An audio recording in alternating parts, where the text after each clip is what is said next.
जिस आदमी को पूरा गांव पागल समझता था, उसकी मौत के बाद जब उसके घर का दरवाजा खोला गया तो अंदर जो मिला उसने सबकी जिंदगी बदल दी। पहाड़ों से घिरे एक छोटे से गांव में देव नाम का एक बूढ़ा आदमी रहता था। उसके पास न कोई परिवार था, न दोस्त और न ही कोई ऐसा इंसान जो उससे बात करना पसंद करता हो। गांव वाले उसे अजीब समझते थे, क्योंकि वह हर सुबह सूरज निकलने से पहले उठता, जंगल की ओर जाता और घंटों बाद वापस लौटता। किसी ने उसे कभी हंसते हुए नहीं देखा था, लेकिन उसके चेहरे पर हमेशा एक अजीब सी शांति रहती थी।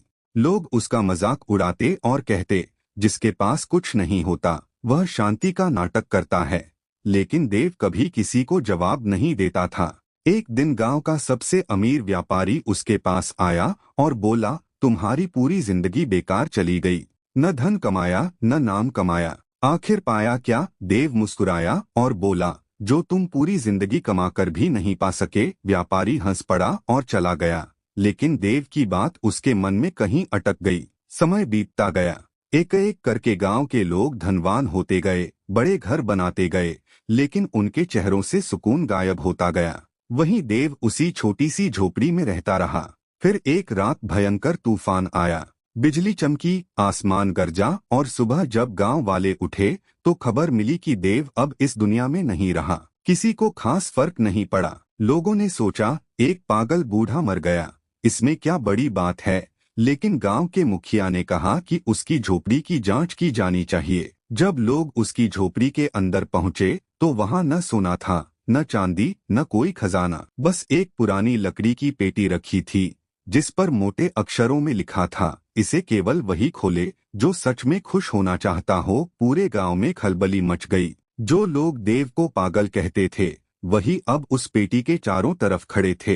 हर किसी की आंखों में जिज्ञासा थी, आखिर उस बूढ़े ने ऐसा क्या छिपा रखा था जिसके लिए उसने पूरी जिंदगी इंतजार किया। मुखिया ने कांपते हाथों से पेटी का ढक्कन उठाया और जैसे ही लोगों ने अंदर देखा, उनके चेहरों का रंग उड़ गया, क्योंकि उसमें जो रखा था उसकी किसी ने कल्पना भी नहीं की थी। मुखिया के हाथ कांप रहे थे। पूरी भीड़ सांस रोके उस लकड़ी की पेटी के अंदर देख रही थी, लेकिन वहां न सोना था, न हीरे, न कोई खजाना। पेटी के अंदर केवल एक पुरानी डायरी रखी थी और उसके ऊपर एक छोटा सा कागज पर लिखा था, अगर तुम यह पढ़ रहे हो तो इसका मतलब है कि तुम वही गलती कर रहे हो जो कभी मैंने की थी। गांव वाले एक दूसरे का चेहरा देखने लगे। उन्हें समझ नहीं आया कि एक बूढ़ा आदमी मरने के बाद भी पहेलियां क्यों छोड़ गया। मुखिया ने डायरी खोली। पहले पन्ने पर देव की लिखावट थी, आज से 40 साल पहले मैं इस गांव का सबसे अमीर आदमी था। मेरे पास जमीन थी, नौकर थे, पैसा था, लेकिन चैन नहीं था। हर रात मुझे डर लगता था कि कहीं कोई मुझसे सब कुछ छीन न ले। मैं जितना कमाता उतना ही बेचैन होता जाता। यह पढ़ते ही लोगों के चेहरे बदलने लगे, क्योंकि गांव में किसी को नहीं पता था कि देव कभी अमीर भी रहा था।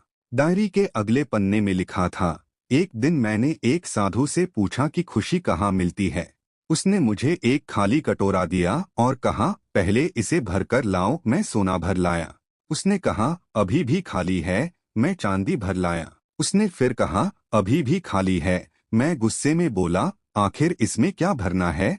तब साधु मुस्कुराया और बोला, संतोष। गांव में सन्नाटा छा गया। हर कोई ध्यान से सुन रहा था। डायरी आगे कहती थी, उस दिन मुझे एहसास हुआ कि मेरा कटोरा कभी भरा ही नहीं था। मैं जितना पाता उससे ज्यादा चाहता था। इसलिए मैंने सब कुछ छोड़ दिया और उस चीज की तलाश शुरू की जो खरीदी नहीं जा सकती। तभी मुखिया को डायरी के बीच में एक मोड़ा हुआ पत्र मिला। उसने उसे खोला। उसमें गांव के हर बड़े आदमी का नाम लिखा था, व्यापारी, जमींदार, साहूकार, यहाँ तक कि खुद मुखिया का भी। सब चौंक गए।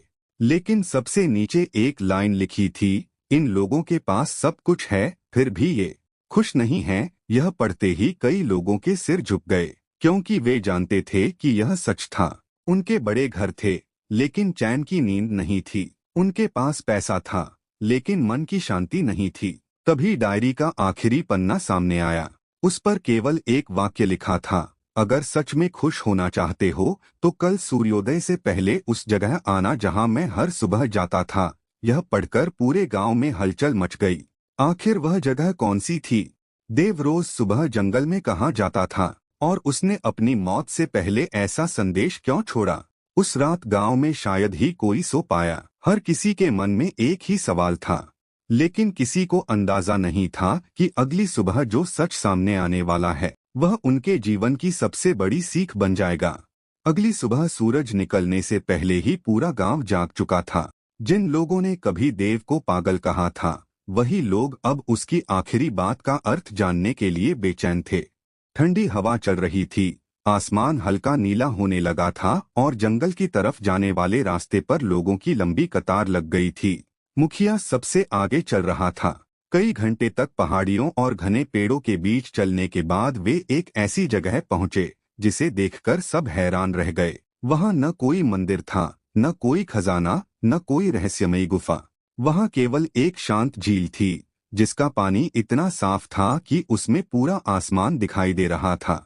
झील के किनारे एक बड़ा पत्थर रखा था और उसके ऊपर देव की लिखावट में एक और संदेश उकेरा हुआ था, यही मेरी जिंदगी बदली थी। लोग एक दूसरे को देखने लगे। इतने सालों से देव हर सुबह सिर्फ इस झील के पास आता था। आखिर इसमें ऐसा क्या खास था?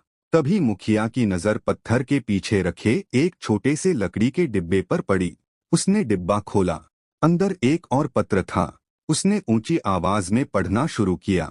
अगर तुम यहाँ तक पहुँच गए हो तो शायद तुम भी वही खोज रहे हो जिसकी तलाश में मैं पूरी जिंदगी भटकता रहा। मैं भी कभी तुम्हारी तरह दौड़ रहा था।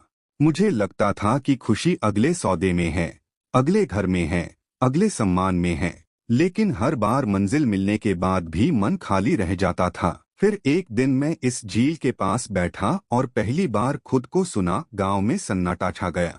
पत्र में आगे लिखा था, मैंने देखा कि झील का पानी तभी साफ रहता है जब उसे कोई छेड़ता नहीं, लेकिन जैसे ही उसमें पत्थर फेंको उसकी शांति टूट जाती है। उसी दिन मुझे समझ आया कि मेरा मन भी इसी झील की तरह है। दुनिया ने नहीं, मेरी अपनी इच्छाओं, डर और लालच ने उसे अशांत कर रखा था। यह सुनकर कई लोगों की आंखें झुक गईं।